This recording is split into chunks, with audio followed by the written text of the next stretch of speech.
Hi friends, आज आपण कोथिंबीर पिठलं पाहणार आहोत। तर हा पिठल्याचा प्रकार खूप टेस्टी आणि भन्नाट लागतो। सोबतच भाजीची शॉर्टेज आहे, उन्हाळ्याचे दिवस आहेत आणि मुळातच आपल्याला काही खावंसं वाटत नाही।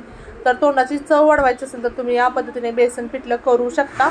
तर इथे 1 वाटी मी कोथिंबीर घेतलेली आहे, 1 वाटी बेसनचं पीठ घेतले, 1 वाटीला थोडंसं कमी आहे। त्यानंतर हिरवी मिरची, लसूण आणि आल्याचं वाटण करून घेतले।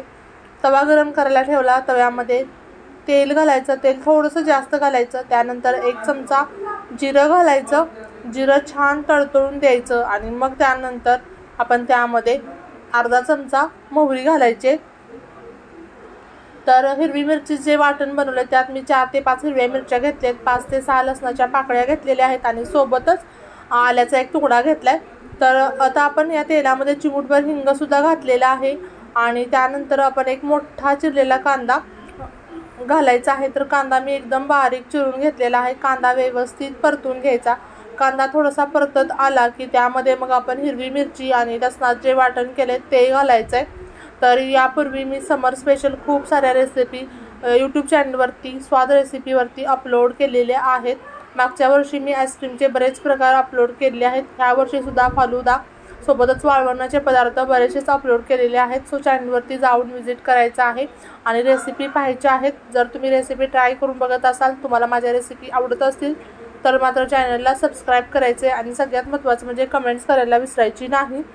आता आपण कांदा आणि हिरवी मिरचीचं वाटण व्यवस्थित परतून घेतल्यानंतर त्यामध्ये टोमॅटो घालायचं आणि चवीपुरतं मीठ घालायचं। मीठ घातल्यामुळे आपल्या टोमॅटो पटकन मेल्ट होतं आणि वेळ आपला वाचतो। त्यानंतर आता मी यामध्ये थोडंसं लाल तिखट घातले।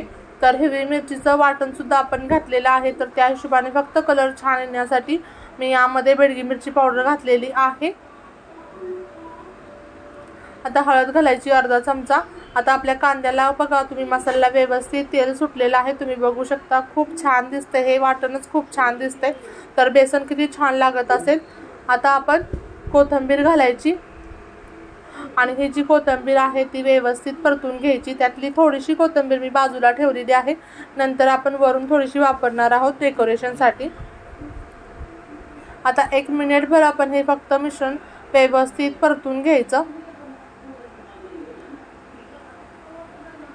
अगदी तुम्ही ट्रिपला जाणार असाल, प्रवासात असाल तरी सुद्धा तुम्ही या पद्धतीने बेसन घेऊन जाऊ शकता, खूप छान लागतो प्रवासामध्ये।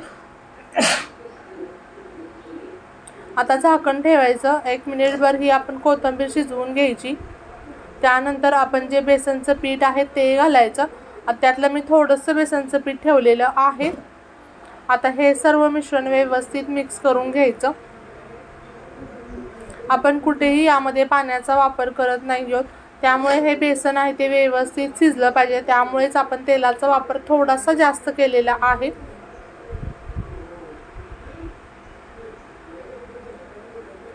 आता आपण यामध्ये झाकण ठेवू आणि 2-1 मिनिटं हे पिठलं व्यवस्थित शिजवून घेऊ।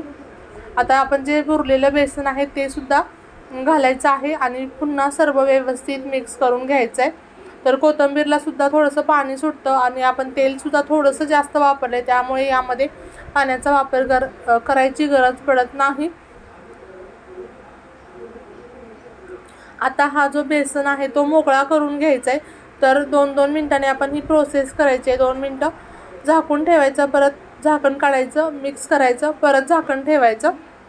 आता थोडीशी जी कोथिंबीर शिल्लक राहिली होती ती घालायची आणि आता सर्व पुन्हा मी व्यवस्थित मिक्स करून घेते।